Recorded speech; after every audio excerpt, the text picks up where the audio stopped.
Então, âncora, vou lhe dizer uma coisa. Eu concordo com o Trajano, só acho que faltou a ele acrescentar, no caso do Abel Ferreira, um adjetivo, cafajeste. Porque, espera um pouquinho, tem um limite, né? Tem um limite. Você falou que eles concorrem cabeça a cabeça e eu me pergunto, a que cabeça você se refere? Porque o que ele fez é alguma coisa absolutamente constrangedora. Quer dizer, eu imagino ele chegando em casa olhando para as filhas. Para a mulher, menos, mas para as filhas. Olha o que o papai fez. As filhas dele indo à escola. Olha o que seu pai fez.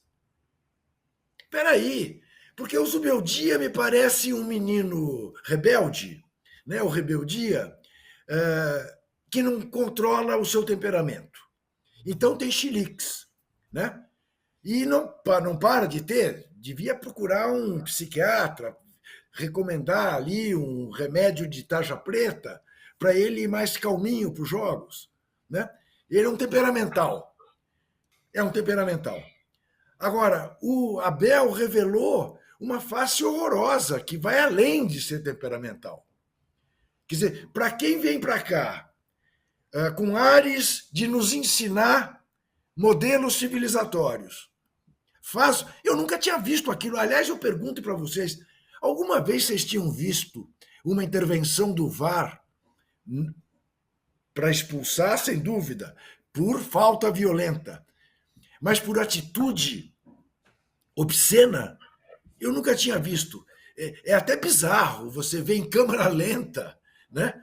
O Abel Ferreira pegando nos bagos. Quer dizer, não é possível, isso não está acontecendo. Isso não está acontecendo. Então, eu acho absolutamente deplorável que a gente seja obrigado a ver essas cenas. Realmente deplorável. E aí vem a Leila Pereira e diz que houve um exagero da arbitragem. Eu imagino que para ela seja profundamente constrangedor se referir ao que fez o seu funcionário, né? Uma mulher. Mas olha, eu não acreditava no que eu estava vendo. Eu não acreditava. Eu que, vocês sabem, não vou aqui me recusar a fugir das minhas responsabilidades, acreditava piamente na classificação do Palmeiras, que esteve próxima, podia ter acontecido, né?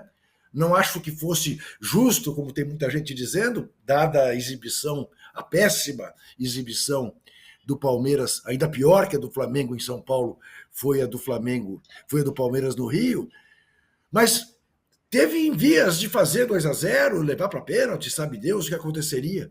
Mas isso ficou menor, né? Não o time.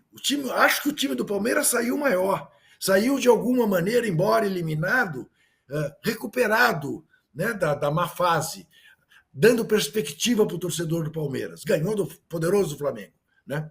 Sem o De La Cruz, jogando muito mal, mas ganhou do Flamengo, né? Mas o que o Abel Ferreira fez, olha, realmente eu fico pensando se ele faria isso na Europa. Se ele faria. Então, ainda tomo isso quase como uma ofensa pessoal. Vem para cá e aqui ele pode fazer isso. Na Europa não faria. Muito chato. Realmente deplorável. O âncora, Tudo bem. antes de você tocar o programa, primeiro eu digo que não deu o número de likes. 6 mil. Né? 6 mil. 6 Não, mil. calma. Então, Não, 6 mil. O Juca fez uma afirmação de quem não conhece nada de esporte olímpico. Olha só. Dizendo que está com problema no ombro esquerdo. Quando o ombro do nosso Isaquias, que ganhou a prata, é o direito, viu, Juca? Ele rema com o lado direito e foi até beneficiado pelo vento que vinha da direita, que ele prefere. Só te dando uma informação olímpica. Isso, mas há momentos, você Trajano, professor Trajano, professor Trajano, há momentos em que ele vareia a remação. Há momentos. E foi nesse momento que ele mudou para o esquerdo, que é exatamente o que não é o melhor ombro dele, nem o meu, que eu desloquei o ombro. Entendeu? Tá certo. Ali na reta final. Foi isso. Medalha de prata para você. Obrigado. Danilo, o Abel, bom, enfim, inovou na arte de ser expulso, né? Agora foi por gesto obsceno, uma cena realmente constrangedora lá. Eu pensei agora nesse negócio que o Juca falou, né? Imagina a filha dele na escola, a galera falando, aí, ó, o pai dela é aquele cara lá, tal. Agora, a falta de educação dele ofuscou, inclusive, o bom jogo que o Palmeiras fez, apesar de ter sido eliminado contra o Flamengo, né? Todo mundo tá falando essa história do Abel. Eu acho que assim, ofuscado, tipo, que esqueceram, não, o pessoal tá sabendo, o palmeirense saiu satisfeito, aplaudiu e tá achando que tem um caminho, que tem um início de reação e tal, né? Eu acho que vale destacar que o Palmeiras jogou com uma vontade que não fazia tempo que não jogava, porque nem isso tinha nos últimos jogos, né? Agora, o que o Abel fez é um negócio assustador. Repugnante, é horrível. Todas as palavras já usadas aqui que vai faltar palavra para descrever como é ruim que o Abel fez. E para mim também, ontem até estive conversando com a Mili, eu acho que a Leila errou grande também ao tentar passar a mão na cabeça dele. Ainda mais porque a Leila se posiciona como a cartola diferente dos demais, como a cartola progressista, como a cartola feminista e tal. Ela ter falado que aquilo era normal, que foi um exagero da arbitragem, é um negócio que para mim não cabe. Não estou transferindo o erro para a Leila, não estou fazendo nada nesse sentido. O ponto é, o Abel errou e a Leila concordou e passou a mão na cabeça com o erro do Abel. Realmente um negócio assustador. Eu também estava no estádio e fiquei na hora completamente perdido. Não tinha ideia do porquê o VAR estava sendo chamado. E quando passou, assim, passar até em câmera lenta, o que é um negócio realmente surreal, constrangedor. E como se não bastasse, o futebol brasileiro ele é tão incrível pela parte ruim que à noite, ontem à noite, eu vi imagens do Wesley, do Corinthians, no jogo contra o Grêmio, fazendo exatamente o mesmo gesto para a torcida do Grêmio, no Couto Pereira. É que aí não foi pego pelo VAR, porque provavelmente, se a gente for usar o mesmo critério, ele teria que ser expulso também. Mas é tão surreal o que a gente vive que o Abel Ferreira devia ser 9 e pouco, fazendo esse gesto, indo para o VAR no Palmeiras e Flamengo, e uma hora depois, porque o jogo do Corinthians começou um pouco depois, Wesley estava fazendo rigorosamente a mesma coisa. É um negócio surreal, é um negócio absurdo. E a gente vai lembrar, o Gabriel do Corinthians já tinha feito isso no Morumbi. É um negócio que diz muito sobre o que o futebol tolera, o que o futebol permite. Não foi a primeira, não vai ser a última, mas o Abel, como técnico, poderia dar um exemplo. E falar em exemplo, não colocando no mesmo patamar, mas o Zubeldia também não dá nenhum tipo de exemplo. A estatística do Data ESPN é que ele toma um cartão por jogo lá, na média de 63% dos jogos do Zubeldia, ele foi advertido. 63%. Praticamente, a cada 3 jogos, em 2, ele é advertido. Ontem o jogo do São Paulo estava resolvido, estava tranquilo. O São Paulo colocou o jogo na panela e coziu como quis. Fez assim, ó, tranquilo. Tô cozindo o jogo aqui, não tá acontecendo nada. Já ganhei, já passei. E nos últimos minutos, o Alan Franco e o Zubeldia conseguem ser expulsos de uma maneira que vai prejudicar o São Paulo para a sequência do campeonato. Porque no próximo jogo, dependendo do mata-mata do sorteio que for, se for um São Paulo e Flamengo, no jogo o Alan Franco e o Zubeldia não tá na beira do gramado. Então, assim, Arnaldo, não estou colocando os dois na mesma régua. O que o Abel fez é muito pior. Mas o Zubeldia tá muito mal também. E precisa também ser chamado a atenção de uma maneira diferente, porque 63% de um técnico tomar advertência não é normal. É mais do que era o Abel no começo dele, como eu já falei aqui em outro programa. Agora, mais uma vez, não estou colocando os dois no mesmo patamar, pelo amor de Deus, o que o Abel fez é muito pior. E o Abel Ferreira veio para o Brasil, o Juca até já citou isso, ditar regras de bom comportamento. Eu sou um europeu, Exato. Vocês não sabem se comportar, eu sei, porque eu venho da Europa. Ele quer nos ensinar a ter um comportamento diferente. E é nessa linha que eu critico a Leila, viu, Trajano? Porque a Leila ela também se coloca assim, como uma cartola diferente, como uma pessoa diferente, e ela vai lá e se comporta exatamente como todos os outros pares dela. Exatamente. E aí, né, Danilo, eu não vou chegar ao extremo de dizer que o Wesley fez o que fez porque tinha visto o Abel Ferreira fazer, já que ele pode, eu também posso. É óbvio que ele não viu, ele estava se preparando para o jogo, mas dá a medida, né? Quer dizer, então pode tudo. Todos podem tudo, né? É isso. Não tem limite mais para cafajestagem. Ô, Mauro, o Jean aqui, ele fala o seguinte: é o fim da picada. Palmeirenses satisfeitos com a eliminação e flamenguistas bravos com a classificação. Este é o futebol do século XXI.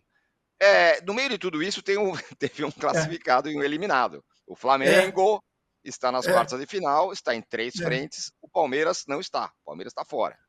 Acrescente a sua pergunta, âncora. Se foi bom ou ruim para o Corinthians se classificar.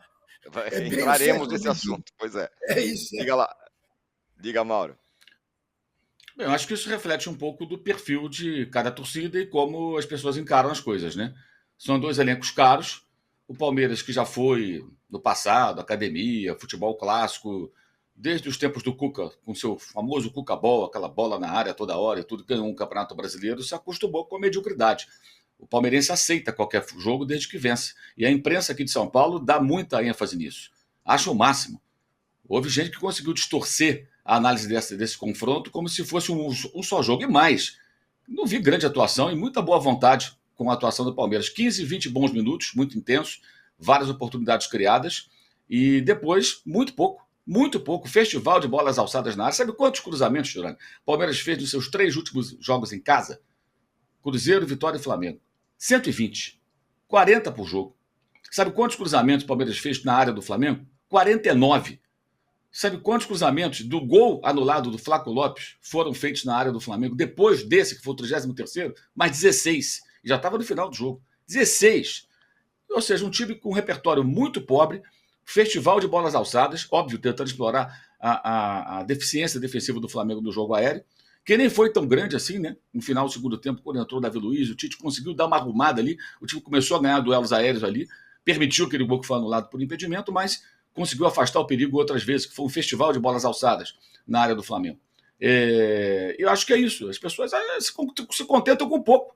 Eu acho que um time que é bicampeão brasileiro, ser eliminado em casa pela sexta vez em 3 anos e meio, ainda ganha aplauso, tem gosto para tudo, né? Fazer o quê? Vamos recapitular?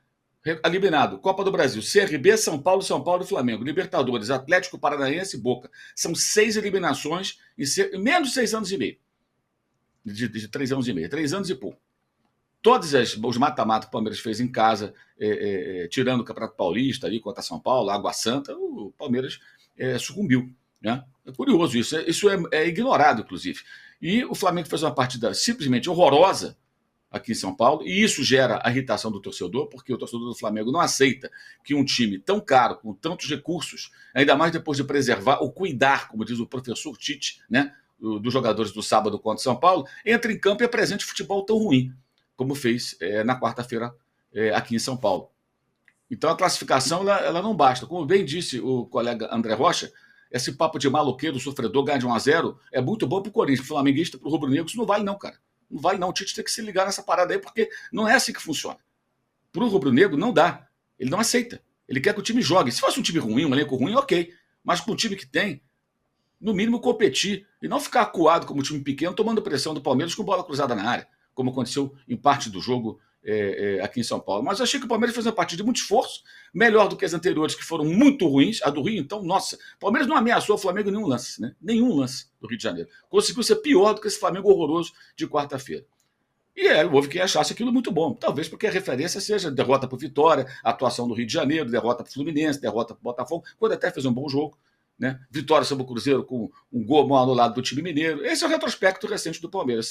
7 jogos, 4 derrotas, 2 vitórias, uma inútil, que foi essa de quarta-feira, e um empate. Esse é o retrospecto recente. Então é uma boa vontade muito grande, uma tentativa de vender uma narrativa de que um sai mais forte que o outro. Pô, são eliminados. Agora ser eliminado virou bom, é legal ser eliminado. O problema não é disputar 3 competições, é você não saber como administrar o elenco e estabelecer prioridades, que é o problema do Flamengo, no caso, na minha visão. Coloca como prioritária uma competição que, na verdade, é secundária por conta ali de um confronto com um adversário importante, que foi, no caso, o Palmeiras. Mas o Flamengo se classificou. E no Rio ele foi muito superior ao que o Palmeiras foi em São Paulo. O Palmeiras poderia fazer 2-0. O Flamengo poderia fazer 3 ou 4 no Rio. tamanha superioridade. Bem ou mal e porcamente, o Flamengo ainda teve o lance do pênalti não marcado, no mínimo discutível, né? Um lance olímpico do Murilo dentro da área, né? Amortecendo a criança ali com enorme habilidade para o vôlei, né? De praia ou de quadra, ele pode escolher, né? E o lance do Pulga, que foi uma boa jogada. Pivô do Pedro, tabelinha pelo alto, Arrascaeta e Gerson, e o Gerson colocou o Pulga em condição de finalizar, chutou para fora. O Palmeiras nem isso conseguiu no Rio de Janeiro. Ter uma fagulha, uma expectativa de gol, uma finalização que levasse algum perigo para a meta do irregular Matheus Cunha, que é outra maluquice do Tite. Saída de gol desse menino é uma coisa pavorosa, embora tenha feito boas defesas, uma em cada tempo, pelo menos, em chutes de média distância dos jogadores do Palmeiras. Então não vejo dessa maneira. Eu acho estranho, como tantos torcedores do Palmeiras se contentam com isso. Ser eliminado tá legal, porque o time correu um pouco mais. Eu acho bem pouco para um bicampeão brasileiro, para um elenco que tem, ainda com contratações que fez agora para essa temporada. O Maurício não pôde jogar, mas está no elenco. Chegou o Felipe Anderson, o Giai. Quer dizer, para que isso tudo? Então, para jogar assim?